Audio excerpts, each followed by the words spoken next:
Welcome to Doing the Work, frontline stories of social change, where we bring you stories of real people working to address real issues. I am your host, Shimon Cohen.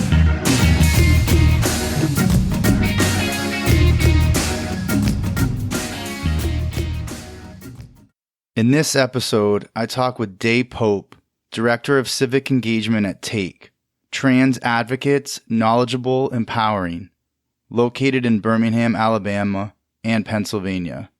T.A.K.E was founded by Darnisha Duncan Boyd as a peer support group for trans women of color and has expanded to provide services, advocacy, and organizing. We talk about the current anti-trans legislation sweeping the country and how transphobia is not new, but this current climate is increasingly politically hostile as the right uses trans folks as scapegoats and a rallying point for their base. Daye talks about the lack of healthcare access for transgender people and the multitude of interconnected issues that are barriers to healthcare, rooted in racism, classism, cisgenderism, white, wealthy, hetero, cisgender, patriarchal normativity. Daye explains how anti-trans legislation is creating multiple issues for trans youth, including targeted harassment, potentially being outed to their parents, and being denied medical care, while healthcare providers and parents and guardians who support trans youth are being threatened with felonies. Daye explains how puberty blockers work and counters misinformation about hormone therapy and surgery. We also talk about legislation against trans athletes. Daye talks about T.A.K.E.'s civic engagement work, specifically on voting rights for trans folks, especially trans folks of color, and the multiple ways voter suppression occurs. Daye emphasizes the strength and love of the T.A.K.E. community and how they are organizing to provide basic needs, yet go beyond by developing leaders who are creating change on multiple levels. Daye speaks to her hope among youth and also shares what her experience was like when she was younger. I hope this conversation inspires you to action. Before we get into the interview, I want to let you all know about our episode sponsor, the University of Houston Graduate College of Social Work. First off, I want to thank them for sponsoring the podcast. UH has a phenomenal social work program that offers face-to-face master's and doctorate degrees, as well as an online and hybrid MSW. They offer one of the country's only political social work programs and an abolitionist-focused learning opportunity. Located in the heart of Houston, the program is guided by their bold vision to achieve social, racial, economic, and political justice, local to global. In the classroom and through research, they are committed to challenging systems and reimagining ways to achieve justice and liberation. Go to www.uh.edu/social work to learn more. And now, the interview. Hey Daye, thanks so much for coming on the podcast. I'm super excited that we connected. Want to give props to the Trans Law Center for connecting us. And, just to kind of start out, if you could share with us about what you currently do. Absolutely. Thank you for having me. I work with an organization called T.A.K.E, Trans Advocates Knowledgeably Empowering, that's based in Birmingham and was started by and led by trans women of color. And at T.A.K.E, we have now expanded to also do some work in Pennsylvania. We do direct service for trans communities, especially of color, to help get healthcare access, to do social groups and social support, to get mental health care. We feed them meals. We help get folks access to housing. And we've also expanded into doing more civic engagement work, which is what I'm really tasked with at T.A.K.E, to try to reach our communities and the people who love and support us to make sure that we can know what's at stake, access our right to vote, and get out to use our voice in politics and in the civic world. That all sounds amazing. And when I learned about the organization, I just got really excited for this time we were going to have and to really help spread the message about what you all are doing. One thing that I thought was interesting in the story of the organization is how it started as like a support group and for trans women of color, and then expanded into other, like into advocacy around the issues you were talking about. Can you share a little bit about like how that transition happened and how folks were like, hey, we need to start doing these other things too? Yeah, it's a really beautiful evolution that T.A.K.E's gone through. My amazing boss, Darnisha Duncan Boyd, is a Black trans woman who born and raised in Birmingham, Alabama, and she was recognizing as she was transitioning how many barriers she was facing and how much of a struggle it was for her. And so she started in a fairly informal way at first, meeting with other Black trans women in Birmingham and just having dinner and having a social support group to meet and to talk about what they were going through and to provide some kind of community support and really lift each other up going through all these hard issues. And then she found out, oh, we're all talking about how we're struggling to find housing. Many of us have had experiences with having to do survival sex work. Many of us have been flat out refused service and job opportunities because of who we are. And so it really lit a fire in her to say, we need to do something to provide for our community beyond just meeting with the support group. And so she started actually offering more services and slowly but surely got the kind of nonprofit infrastructure built up that she needed and was able to start bringing in grant money. And now it's built up to an organization that has, I think right now, around 15 staff. We've got a number of programs. We are actually renovating a new building to provide short-term transitional housing for Black trans folks in Birmingham who are re-entering society after being incarcerated or after being homeless. And so the just amazing way that it's grown, and now people all over the country have started to notice, Darnisha's amazing work and to support T.A.K.E. So yeah, I think it's a beautiful story. Yeah, it's really powerful and a great story about an issue that someone's personally experiencing and then connecting with others and then putting services into place and like building that strength in numbers, to do the advocacy.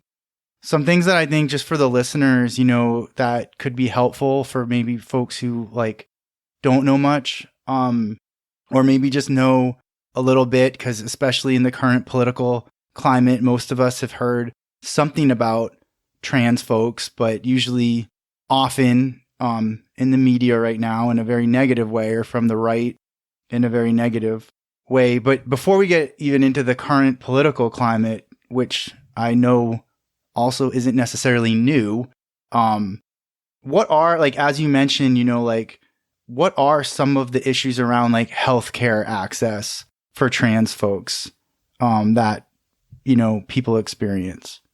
Healthcare access is one of the biggest barriers for transgender people. And I think for just poor people in this country, frankly, beyond trans people, but there are unique barriers to accessing healthcare because everything is so interconnected. And so trans folks are dealing with so much employment discrimination, and a lot of people in this country get healthcare through their jobs. So a lot of trans folks just never are able to access the type of employment that allows them to have healthcare. A lot of trans folks are dealing with legal issues around updating our name and our gender markers. And so sometimes accessing government services that continuously misgender us or get confused by things like name changes can make it hard to access Medicaid, can make it hard to access other services. A lot of healthcare providers and insurance companies don't cover transition-related care, things like hormone replacement therapy or hormone blockers, and that can be prohibitively expensive. almost nowhere in the country does insurance cover, any kind of transition-related surgeries or gender-affirming care on that level. And oftentimes there's so many layers of gatekeeping where trans folks will need to go through a primary care doctor, a psychiatrist, multiple people that they may not have the money to pay for those visits in order to, get approval for any of these other affirming services. But frankly, a lot of our Black trans folks are homeless and dealing with high HIV rates from survival sex work and are unable to even access basic healthcare that they need for any kind of, cold or flu or anything that's happening, COVID-19. So there's such a patchwork full of holes to provide services to trans folks that actually meet our healthcare needs. And now we're in a time when we have legislators that are explicitly trying to ban certain types of our healthcare, which is making it even harder to access. Yeah, a lot of what you're talking about, right, are like deeply ingrained systemic barriers around racism, classism, heterosexism, transphobia. And then when trans folks can even get in front of these healthcare providers after, overcoming or despite everything you're talking about, they still have to face the prejudices and biases that the providers have, right? Yeah. There's not a lot of quality training of healthcare providers to understand how to be affirming and how to work with the trans community. There are the biases that individual healthcare providers and professionals bring to it themselves. And there have even been studies that a lot of trans people put off accessing healthcare, even if they're able to access it, for months because of not wanting to be traumatized by going through being misgendered, being called the wrong name, having to go through all of the prejudices that we can face in the health offices. And that actually has sometimes caused people to, unfortunately, pass away of preventable illness because we're not getting into seeing those providers enough. And I'm in Florida, I'm in Miami, and recently the Department of Health, so I'm a clinical social worker, right? So I get those emails from the Department of Health, like I'm on like the list, right? Like so many other helping professionals. And they sent out this statement recently, and I'm bringing this up because I know that a lot of like social work students are gonna listen to this episode. So they brought up wanting to clarify, this is in their words, these guidelines released by the U.S. Department of Health and Human Services. So they're citing studies that are really old and that are, under scrutiny, and that, have been, other experts have said don't hold up, but they're talking about, these are their guidelines that got sent to basically every healthcare provider in the state of Florida, that anyone under 18 should not be prescribed puberty blockers or hormone therapy. That was one of them. And, they have a number of other guidelines. Like, I won't get into all of it, but can you, speak to the problem with this and how this is connected to the current political climate and what's happening in like Florida, Texas, and other states that are really attacking trans youth in particular? Basically, and you mentioned this, there are all these systems that were built for people who aren't trans. There's all these systems that are built to actually exclude trans people and identities and needs and experiences. And so all these structures of society are already not designed for people like us. And if you add on being Black and trans, if you add on being an immigrant, any of these other intersections it just gets 10 times harder. So in that environment, trans people and those who love us have fought for decades to start to carve out some lanes in these systems, like with healthcare, working with health experts and doctors to develop really worldwide accepted standards of care that have decades of research behind them that are shown to dramatically increase the well-being of trans people. And now you have a political backlash from folks that are not acting on the science, who are not acting on those decades of well-established health outcomes, and are instead just saying, we culturally don't want trans people around. That threatens our non-scientific sense of what gender is and what we want our society to look like, which is kind of this nostalgic wanting to bring us back to the 50s, in my mind, is kind of this movement that we're in right now, this reactionary movement. And so we have hate groups, according to the Southern Poverty Law Center, groups that are actually labeled as hate groups that are funneling money into states like Alabama, like Texas, like Idaho, so many other states.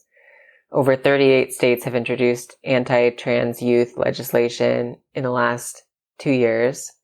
We have legislators who are hoping to distract from their failure to address rising costs, COVID-19, many other issues. They're trying to point over at trans kids and say, this is actually the issue that's making our society unsafe. And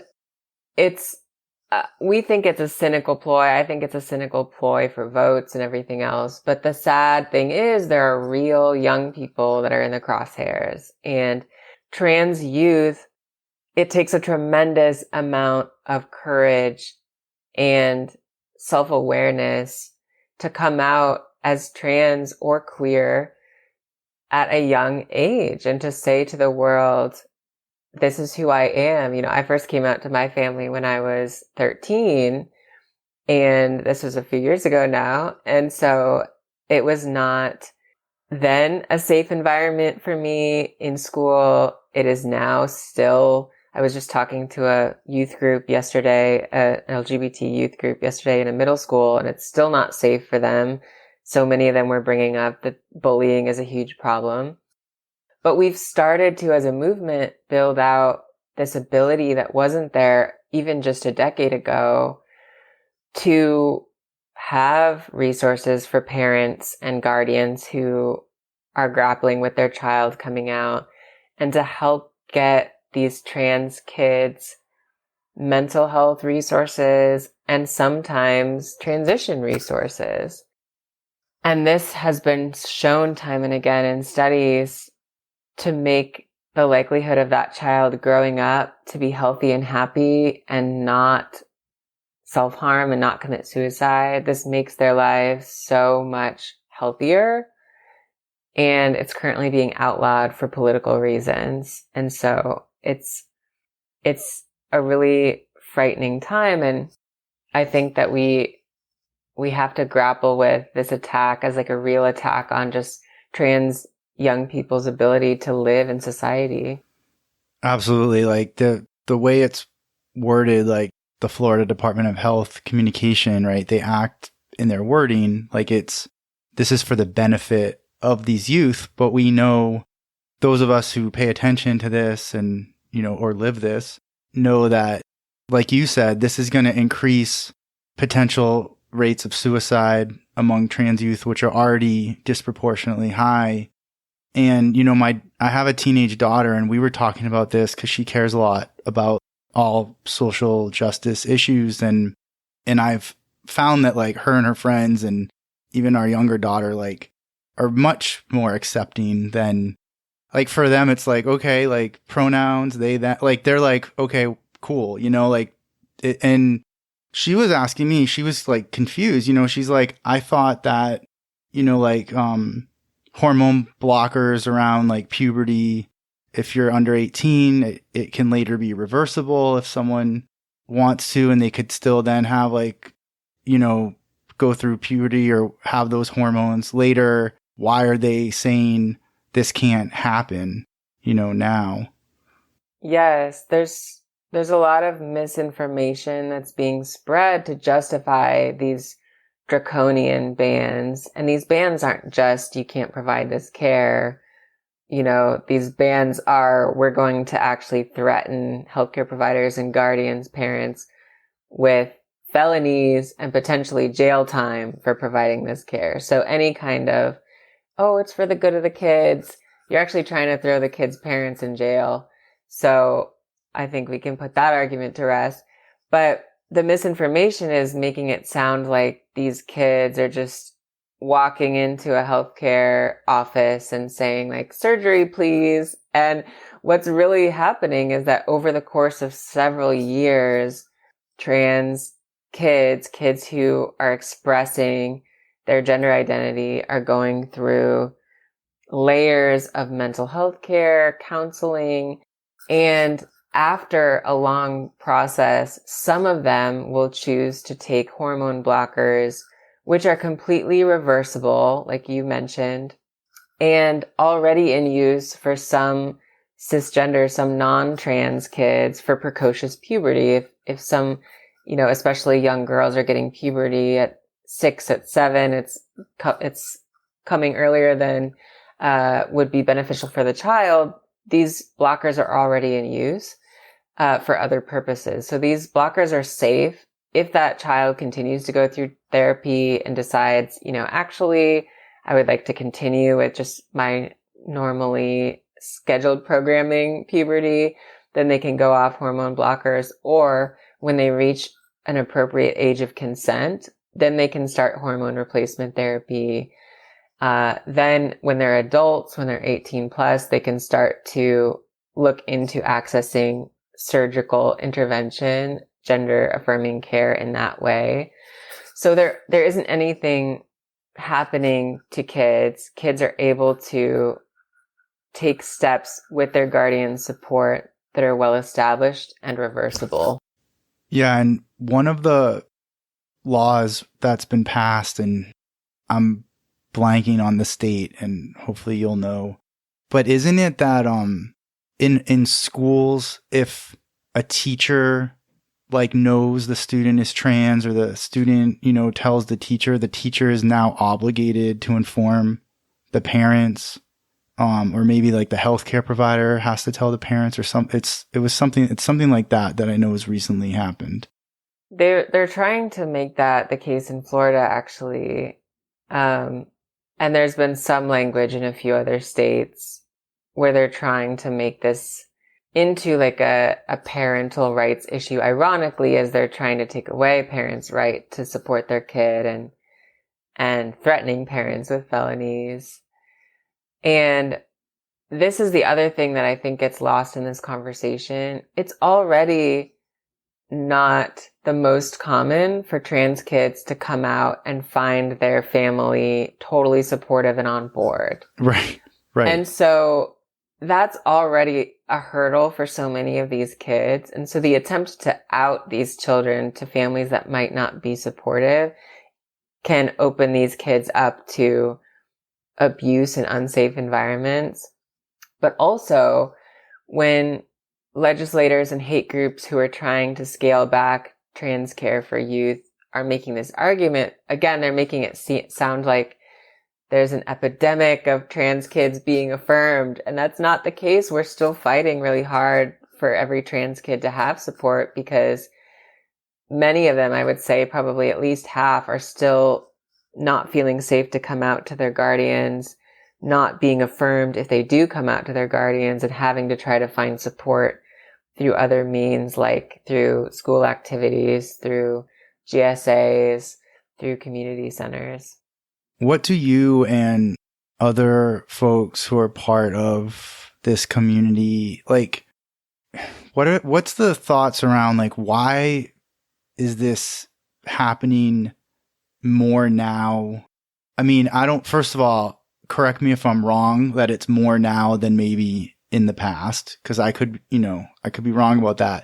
But it does seem like, as you were talking about, like these reactionary movements, right? So there's obviously been a reactionary white movement of white supremacy, and I don't just mean like KKK, and I mean, Trump and just white supremacy that infiltrates so much, which we see historically anytime there's been black progress, and it's directly connected to the fact that we had a black president. And then there's this anti-trans reactionary movement that's like happening at the exact, like they're going together, right? Like the critical race theory bans and these anti-trans like sports bans, and then the healthcare and outing trans youth, which I think I would call an act of violence. Like, why is all this happening at the same time? That is the $1 million question. I really feel like many of our marginalized communities, trans folks, black folks, certainly black trans folks, and there's so many ways in which our communities overlap, have been making progress, making strides to being recognized by the broader mainstream, to having more representation in television and music, to gaining some scattershot legal protections where before we hadn't. So I think that it is a pendulum swing moment where a lot of people who benefit from the old ways of doing things that center white cishet men are feeling very threatened, are feeling like this isn't what they wanted to happen. They're maybe losing their grip a little bit on power in our society and are lashing out. I just actually read online that in this recent tragic Buffalo shooting, the white supremacist in his, document had mentioned that the LGBT community was okay, but that then it got infiltrated by quote unquote groomers and very, very noticeably left off the T, and was kind of echoing recent rhetoric that a lot of Republican legislators have been using. Ron DeSantis has been using with this groomer language. And what's interesting is that, what's old is new again. These attacks are the exact same thing that have been happening to gay and lesbian people for decades. Back in the 70s, there was this, Anita Bryant push to rout out any teachers in public schools who were gay or lesbian. And the whole line was trying to conflate gay and lesbian people with pedophiles, making it sound like they were recruiting kids or threatening kids. And they're just resurrecting all these same arguments against the trans community. And I think it's because a lot of these people who have a vested interest in white supremacy, who have a vested interest in patriarchy, are losing their grips on the young people. You just said, which I love about your children, that to them it's kind of like no big thing. And that's true for the younger generations. A lot of them have friends that are trans who've come out, who are non-binary. Certainly many more of them are out as queer than ever before. And I don't think that's because young people are getting more queer. I think it's because Right. they have the internet, they have the ability to connect and to come out and to understand what they're feeling in a way that a lot of older generations, it took longer for folks to identify, oh, this is what it means. This is what I'm feeling. I'm not the only one. A lot of these young people are discovering that at a younger age and feeling connected. And I think that's scaring a lot of these very conservative people who, want their children to grow up and do the nuclear family thing and be conservative too and be straight and be cis. But you can't stop people from being who we are. You can just threaten them with jail time if they dare to live their truth, or try to make it harder to access healthcare, and unfortunately make it more likely that people will self-harm. But they're not going to be able to succeed at keeping people from transitioning or being queer, being trans. And so I'm hoping that this is like a last gasp flail for trying to maintain a way of life that was never sustainable. Yeah, I love how you just said that, they can't stop people from being who they are. I mean, that's beautiful. That really is. So let's talk about some of the work you do around civic engagement. What does that kind of look like, for someone from the outside looking in? What would that look like? Our civic engagement work at Take is really focused on addressing the fact that just like there are so many barriers in many other aspects of life, there's so many barriers to trans folks being able to just access our right to vote and get into the ballot box. A lot of our community are in states where there's voter suppression. So in Alabama, there's a voter ID law. If you're a homeless Black trans woman, you may not have a valid form of ID. A lot of states try to make it illegal or confusing to access your right to vote if you've had an incarceration history. And many of the survival skills that trans folks have to employ to get by are criminalized. And so many of us have had an experience with the legal system. Even things like legally changing your name or showing up to a polling place and you don't look the way, quote unquote, that you do on your old ID or what have you, can make barriers for trans folks. So there's a lot of work that we're doing around ballot access, just making sure our communities know our rights and that we can be advocates in those situations so that our folks can access our right to vote.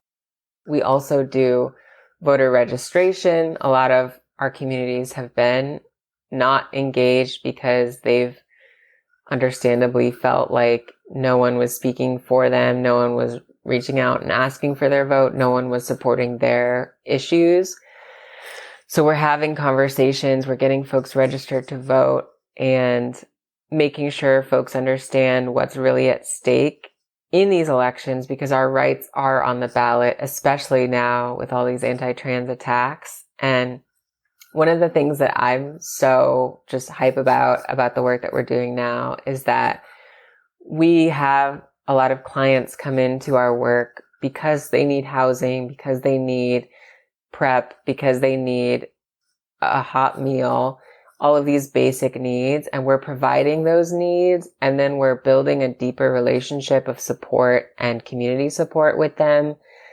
And then over time, we're actually giving them the trainings, the resources, and the encouragement to go beyond just meeting their basic needs, but to actually become leaders who are voting, who are learning about the issues, who believe in running for office themselves, who believe in taking part in civic life, even outside of formal politics, but starting their own support groups and social groups, starting their own campaigns for change. And so a lot of these clients who are coming to us at, the bottom of the hierarchy of needs, so to speak, and we're helping them in a very intentional way with all these different ways that they can improve their lives and then use their voice to make change so that we can shift all of the systems that actually put them at that negative space to begin with.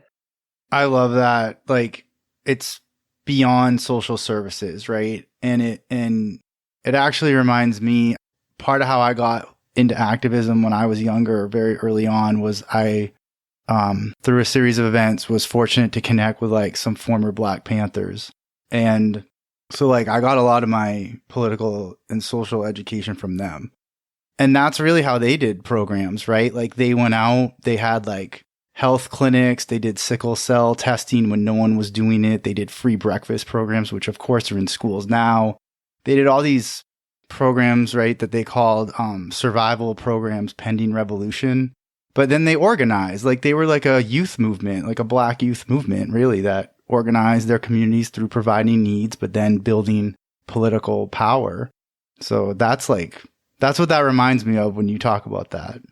Yeah, that's a huge inspiration, honestly. And Darenish is always, our executive director and founder, has always had this broad vision. And it is like, how are you going to talk to this Black trans woman who's at your door about voting when she's like, I haven't had a meal in 3 days?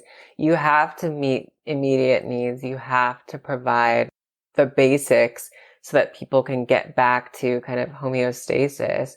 But then a lot of groups just stop there, and there's no analysis of how did we even get here?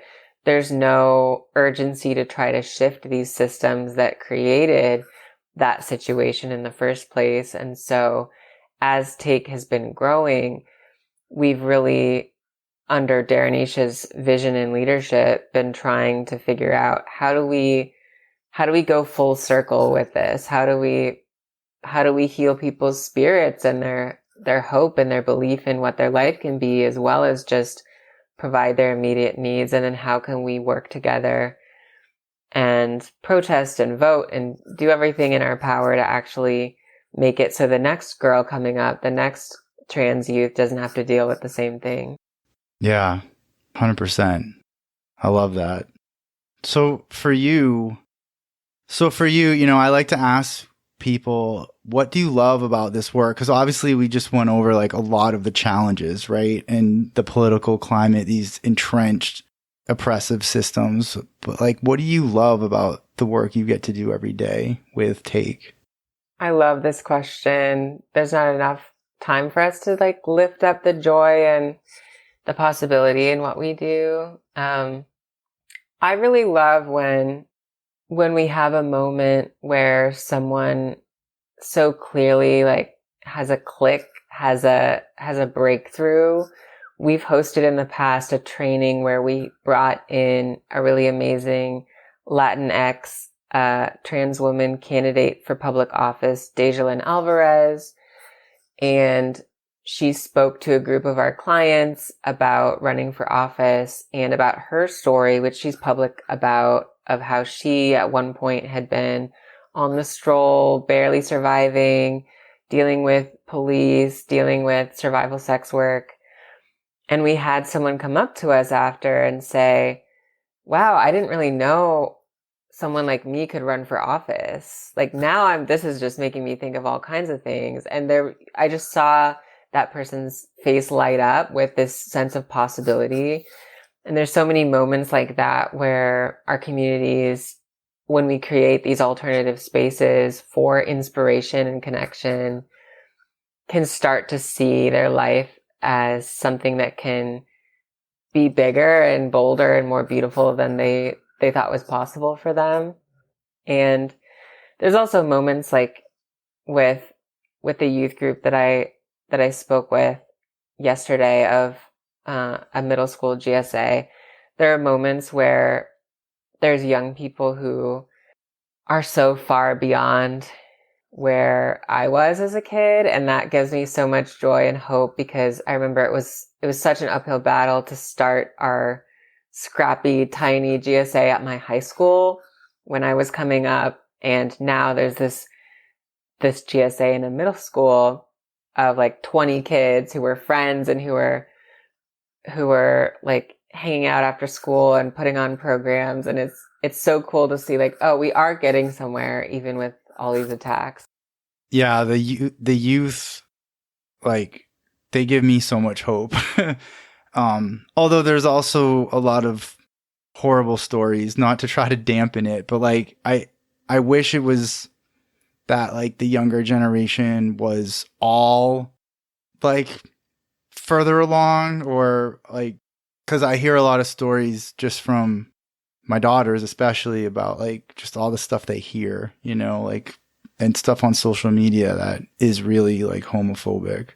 And that's concerning. And I don't think schools are doing enough to address it. And again, like living in the state I live in, now you can't even talk about it for a certain age, for certain grades. without getting, again, having legal trouble. So, just the fact that conversation is being banned is really concerning.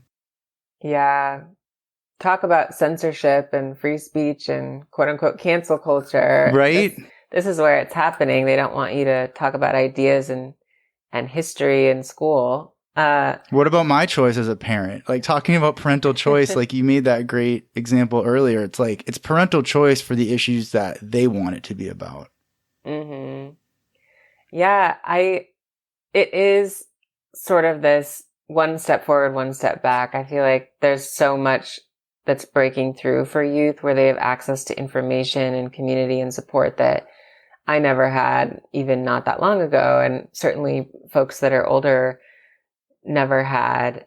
But bullying is still rampant. And now you have some of these adults and legislators who are trying to essentially mandate bullying with their targeting of trans youth. And I personally dealt with so much bullying growing up as not being gender conforming in school.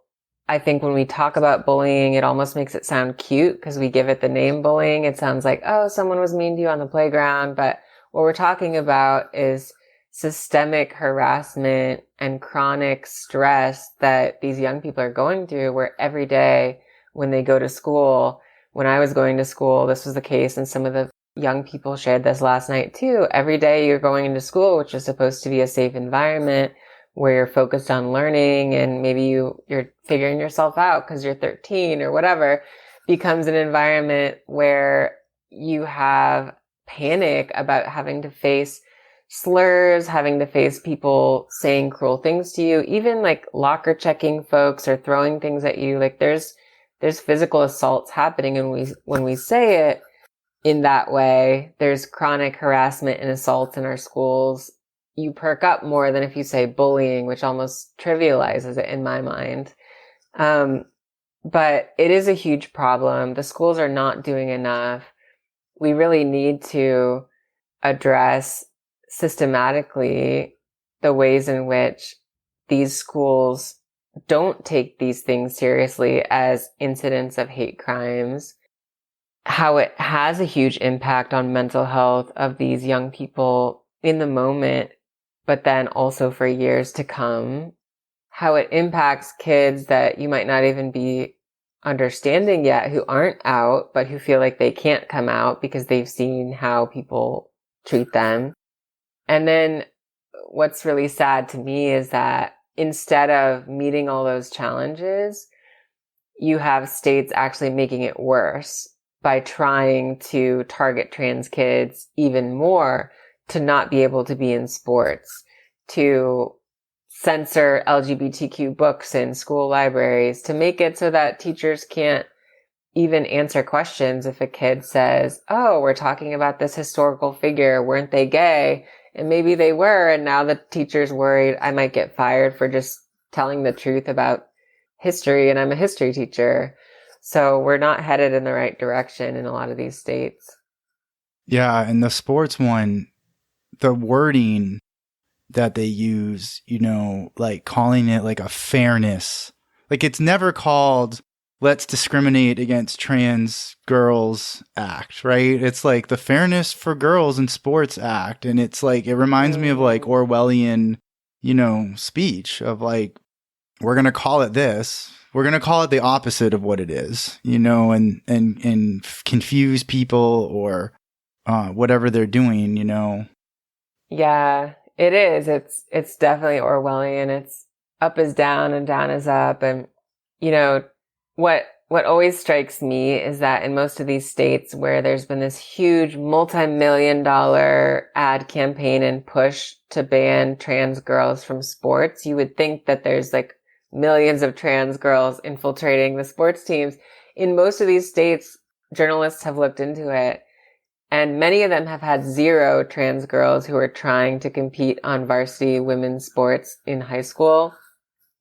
And some of the states have had like 1 openly trans girl who's on a volleyball team or something. Like this isn't this is a solution in search of a problem. This isn't actually something that's threatening women's sports. And I think something that people also misunderstand about the nature of Title IX and the whole long legacy of protecting girls and women's sports has not been because women and girls are not as strong as boys, so they need their own special section.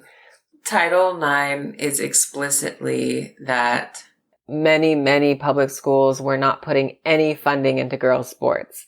They were just saying sports aren't important to girls. We don't want them to have the same opportunities because we don't care. That's not feminine, whatever, old-fashioned notions. So Title IX and the protection of girls' sports as a category has never been about saying, boys run too fast.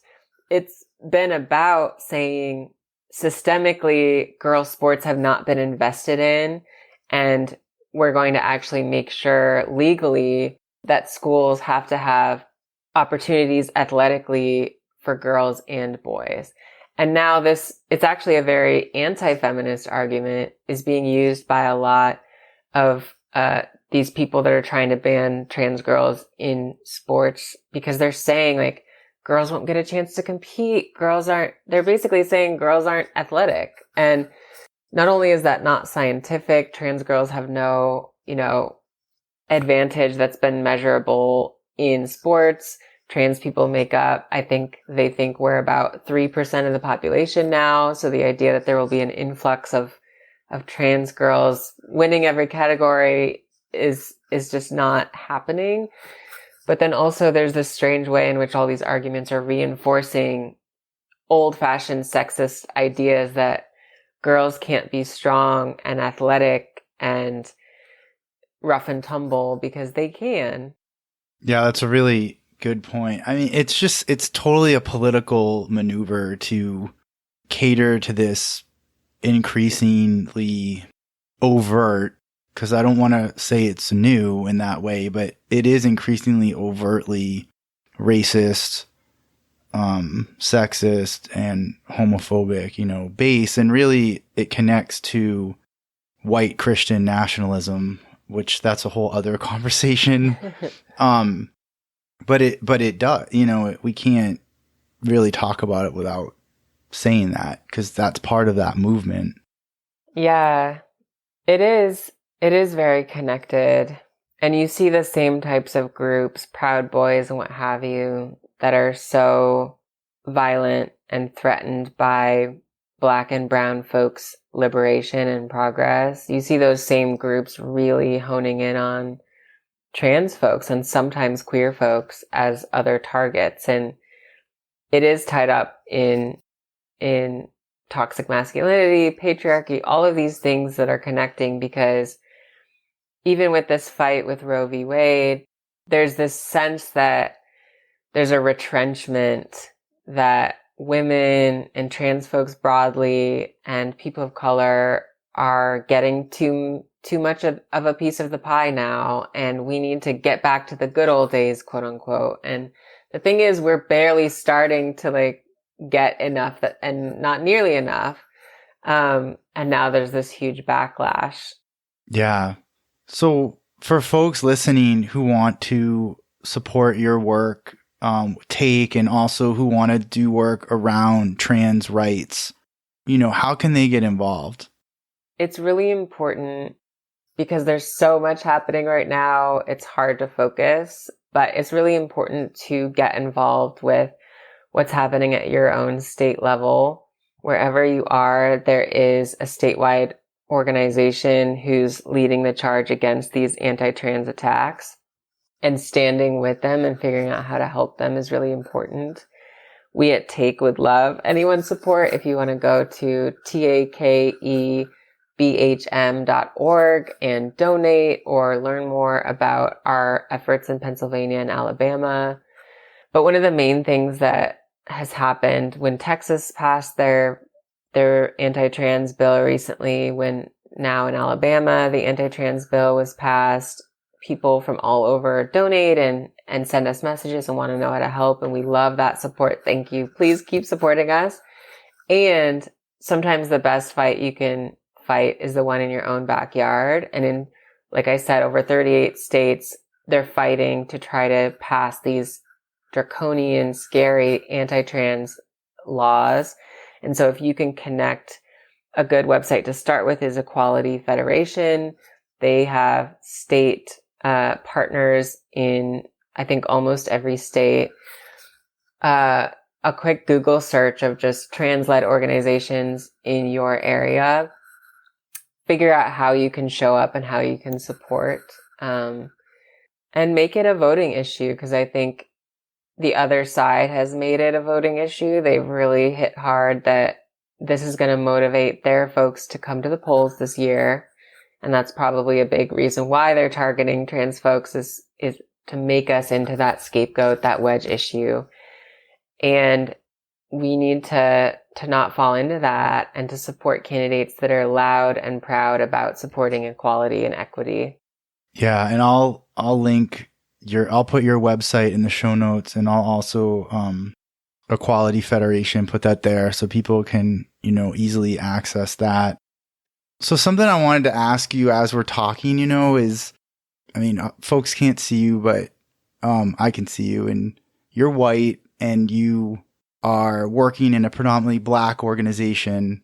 And, I just wanted to kind of like acknowledge that and bring that up, because clearly you have to have done some work around your own racism and active anti-racist work to do what you do. And I just thought it was something important to ask you about.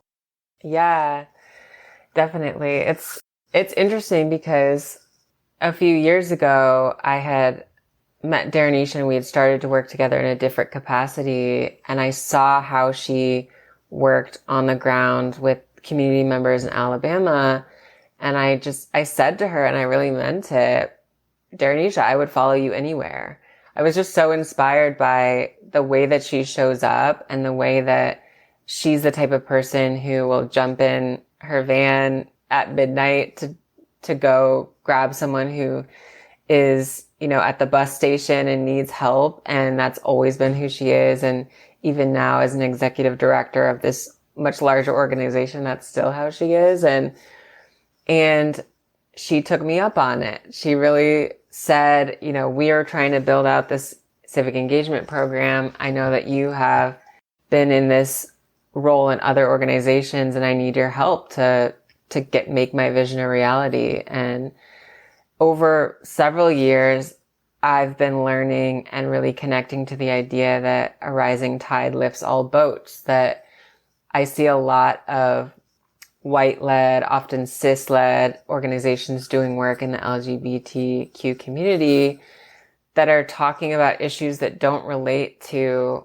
a lot of Black trans folks' daily lives. A lot of these non-discrimination protections are great, but a lot of these folks have never been able to even get their GED to be eligible for those jobs in the first place because of all the barriers against them. And so it's been a lot of learning from Daye. It's been a lot of being willing to be led and just expressing, like, tell me how I can be helpful. And it's been a lot of unlearning and connecting myself to the ways that a lot of the advocacy, even that I'd done in the past, was making a lot of assumptions about what resources or what experiences trans people had, and getting back to basics of seeing how racism and anti-immigrant sentiment and the criminal quote-unquote justice system and all of these things actually impact trans people, especially of color, and just wanting to make sure, we're not really going to have trans justice until all of our community is uplifted. Yeah. I'm so glad I asked you about it. And I just think, so I thought it was something important to like bring up. And I think your critique of, white-led social justice for, movements that don't have an anti-racist analysis, is such an important message to put out there. Yeah. And I'm always learning too. I think the humility aspect of things is maybe more important than anything else. Just knowing that you don't understand and that you don't have the same experiences, and trying not to take up too much space, but trying to show up to the work and say, let me know how I can be helpful. Yeah, that's great. I think it would be great if more folks could do that. Yeah. Well, that's another way I think a lot of these young people are inspiring me. I think I'm often surprised by their intersectional analysis, even in high school, where they're talking about some of these identities and these issues in ways that I definitely couldn't have when I was, 14 or what have you. Totally. I mean, some of these young folks could be like teaching college professors how to talk about this stuff because they totally get it and a lot of the professors don't. Yes. And that really makes me hopeful. Before we wrap up, is there anything else, you wanted to get out there while you've got the mic? Yeah. I think it's really hard for a lot of people to understand trans folks. And because they can't understand us, they struggle to empathize with us. And hate groups and legislators and misinformation has taken big advantage of that, because in the vacuum of folks not understanding who we are, they can tell lies and make up scary stories about who we are. And I think for each of us and everyone listening, one of the biggest things you can do is try to understand that we're human and connect with us empathetically on that level. We're human and we have civil rights. We're human and we have human rights. You don't have to become an expert in gender affirming care to know that you support our basic rights to our own bodies, our basic rights to exist safely in the world. If we just bring it back to that really human level, I'm hopeful that more people can understand that even if they don't understand all of the specifics, they share the values of bodily autonomy, of equality, of human rights. Yeah, definitely, 100%. And I really appreciate, your vulnerability and sharing some of your own, personal experiences, at 13 and in school, and what you just said about people, who aren't trans, not cisgender folks, not understanding trans folks, and bringing it to that human level, and just all the knowledge you've communicated, in our time together today. And I know that people are going to learn from what you've shared, and I really hope, it gets them to take action, on multiple levels, interpersonally and systemically. And I want to thank you for your time. And I want to thank you and Darnisha, share that message with her for doing the work. Thank you. Thank you so much. I really hope people get something useful out of this and just can, like you said, take action. Thank you for listening to Doing the Work, Frontline Stories of Social Change.